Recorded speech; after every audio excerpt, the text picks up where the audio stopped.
কোনো মোবাইল আছে খুললে যেখানে ল্যাংটা মেয়ে নাচে না? রাসূল সাল্লাল্লাহু আলাইহি সাল্লাম বলছেন, আমার উপরে উম্মতের উপরে তিনটা বিপদ নেমে আসবে তিনটা পাপের কারণে। আমার উম্মতের উপরে তিনটা বিপদ নেমে আসবে তিনটা পাপের কারণে। তিনি বলছেন, লা ইয়াকুনান্না ফি হাযিহিল উম্মাহ খাসফুন ওয়া মাসফুন ওয়া কাদফুন। আমার উম্মতে অবশ্যই অবশ্যই তিনটা বিপদ নেমে আসবে। এক, ভূমিকম্প হবে। দুই, মানুষের আকার আকৃতি পরিবর্তন হয়ে যাবে। সন্ধ্যায় ছিল মানুষ, সকালে হবে বানর, শুকুর হয়ে যাবে।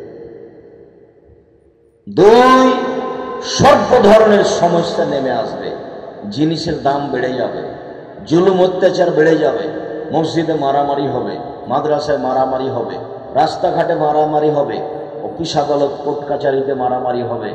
মানুষের উপরে বিপদ নেমে আসবে এই তিনটে বিপদ, তিনটা পাপের কারণে।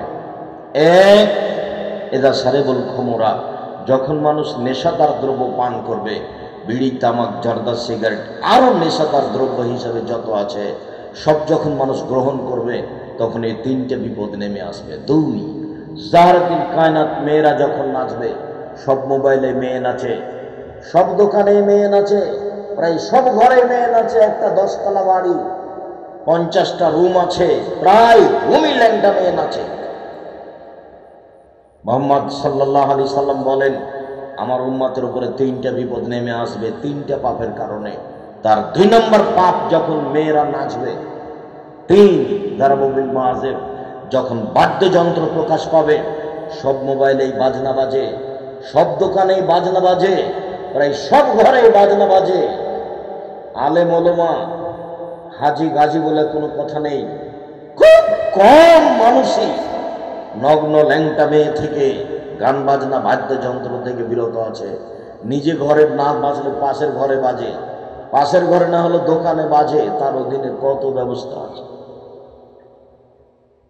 তিনটা পাপের কারণে তিনটি বিপদ নেমে আসবে। এক, ভূমিকম্প হবে। দুই, আকার আকৃতি পরিবর্তন হবে, বানর শোরের মতো হয়ে যাবে চেহারা। 3, সর্ব ধরনের সমস্যা নেমে আসবে। পাপ, এক, যখন নেশাদার দ্রব্য পান করবে। 2, মেয়েরা যখন নাচবে। 3, যখন বাদ্যযন্ত্র প্রকাশ পাবে। উপস্থিত বৈঠকের মুসলিম বল, আপনাকেই বলছি কয়েকটা কথা, এতে আমাদের কোনো হাত নেই। মুহাম্মদ সাল্লাল্লাহু আলাইহি সাল্লাম যেভাবে বলেছেন সেভাবে আপনাকে আমি নকল করে দেখানোর চেষ্টা করছি।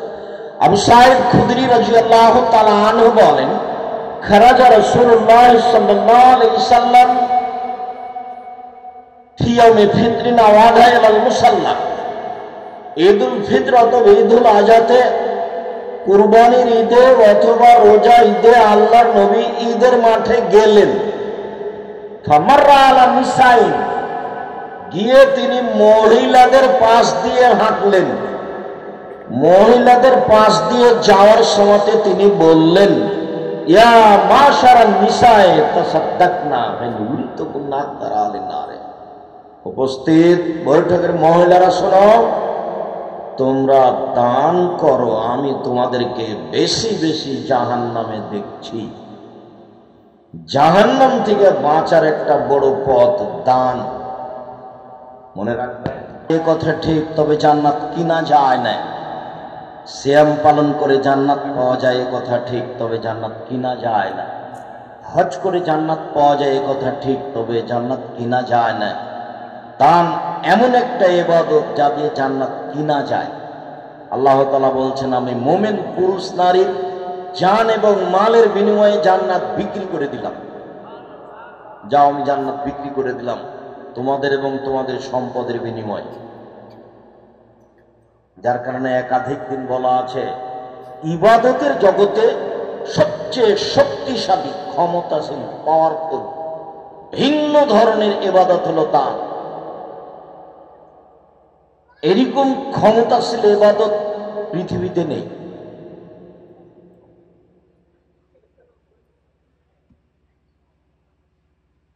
ওর ক্ষমতাই ভিন্ন, একটা থেকে আরেকটা হয়ে যায়। রাসূল সাল্লাল্লাহু আলাইহি সাল্লাম বলছেন, ইন্না সাদকাতা লা তুতফিউ হাররাল কবুর, নিশ্চয় দান কবরের শাস্তিকে বন্ধ করে দিতে পারে। রাসূল সাল্লাল্লাহু আলাইহি সাল্লাম বলছেন, ইন্না সাদকাতা তুতফিউল খাতিয়াতা কামা ইতফিউল মাউন নারা, নিশ্চয় দান মানুষের পাপকে মিটিয়ে দেয়, পানি যেমন আগুনকে নিভিয়ে দেয়। তিনি বলেন, ইন্না সাদকাতা সিররে তুতফিউ গাদাবার রব্বে, নিশ্চয় দান আল্লাহর রাগ, গোসা, ক্রোধকে মিটিয়ে দেয়। তিনি বলছেন, আস-সাদকাতু বুরহান, দান হলো দলিল। কোন ইবাদতকে এইভাবে রাসূল সাল্লাল্লাহু আলাইহি ওয়াসাল্লাম পেশ করেননি।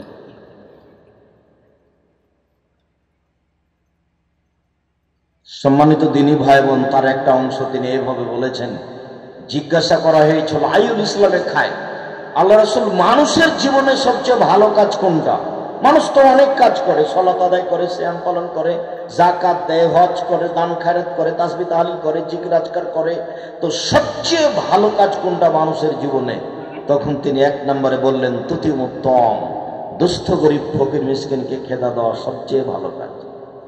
তারপরে বললেন, তাকরাউ সালাম আলা মান আরাফতা ওয়া লাম তারিফ, তুমি মানুষকে সালাম দিবা, চিনলেও দিবা, না চিনলেও দিবা। মোবাইল অন করে কখনো হ্যালো বলবেন না, হ্যালো বলে কুকুরকে ডাকে। মোবাইলটা অন করে বলবেন আসসালামু আলাইকুম, তাহলে বলবেন ধন্যবাদ। আর যদি চিনতে না পারেন, তাহলে হিন্দু হোক, মুসলমান হোক, বৌদ্ধ হোক, খ্রিস্টান হোক, যে হোক না কেন, আসসালামু আলাইকুম। রাসূল সাল্লাল্লাহু আলাইহি সাল্লাম বললেন, ইয়া মাশার নিসা সাদ্দাকনা, উপস্থিত বৈঠকের মুসলিম মহিলা শোনো, তোমরা দান করো, আমি তোমাদেরকে বেশিরভাগ জাহান্নামে দেখলাম। উপস্থিত বৈঠকের মহিলারা বলল, বেমা ইয়া রাসূলুল্লাহ, কেন আমরা জাহান্নামে যাব, বেশিরভাগের কারণ কি? তখন আল্লাহর নবী উত্তরে বললেন, শোনো, তুকসিরুল্লাহ ওয়া তাকফুরুল আসিরা, তোমরা এক নম্বর কাজ করো, মানুষের উপরে অভিশাপ করো, ছোট কথা নিয়ে ব্যস্ত থাকো, মানুষের বদনাম গীবত নিয়ে ব্যস্ত থাকো, মানুষের উপরে মন্তব্য করতে একটু ভারী মনে করো না, সাধারণ কথা নিয়ে ব্যস্ত থাকো। এইটা হচ্ছে তোমাদের এক নম্বর দোষ।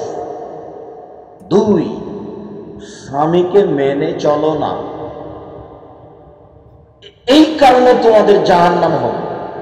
এর পরের অংশে আবার লাগে একটা কথা বললেন, মারাআইতু মিন নাকিসাত আকলিন ওয়া দীনিন আযাবান রুব্বির রাজুলিল হাজির, আমি দেখিনি তোমাদের চেয়ে কাউকে যে বুদ্ধিমানের বুদ্ধিকে নষ্ট করতে পারে তোমাদের চেয়ে কেউ। তোমরা একজনে বুদ্ধিমানের বুদ্ধিকে নষ্ট করতে পারো যেভাবে, পৃথিবীর আর কেউ আর কোনো মাধ্যম দিয়ে বুদ্ধিমানের বুদ্ধি নষ্ট হয় না। তোমরা এমন জাতি যে বুদ্ধিমানের বুদ্ধিকে নষ্ট করতে পারো। সাজগোজ করে একবার হাসি দিয়ে কারোর সাথে কথা বললে তার ইমান খেয়ে যায়, তার ইমান বিক্রি হয়ে যায়, সে আর ইমানের উপরে টিকে থাকতে পারে না। আপনার মোবাইলে যদি কোনো মেয়ে একটু হাসি মুখে কথা বলে, তাহলে আপনি নাম্বারটা ধরে রাখেন, তার সাথে আবার কথা বলতে হবে। এই জন্য আমি বলে অনুরোধ জানিয়েছি, মহিলা মানুষকে বলেছি যে আপনার রিং হচ্ছে, মোবাইল ধরবেনই না, হোক হতে হতে শেষ হয়ে যাক। শেষ পর্যন্ত যদি আপনি রিং ধরেন, তো ধরে বলবেন, আসসালামু আলাইকুম, জি কে বলছিলেন? আমার আড্ডা বাড়িতে না, এখন পরে কথা হবে। আপনার কণ্ঠটা হবে খুব শক্ত মেজাজি, যাতে করে নাম্বারটা ধরে রাখা প্রয়োজন মনে না করে। আপনার কণ্ঠ পর্দা, আপনার কণ্ঠ বিপজ্জনক, এ কথা আল্লাহ তাআলা বলেন, মুহাম্মদ সাল্লাল্লাহু আলাইহি ওয়াসাল্লাম এইভাবে বলেন।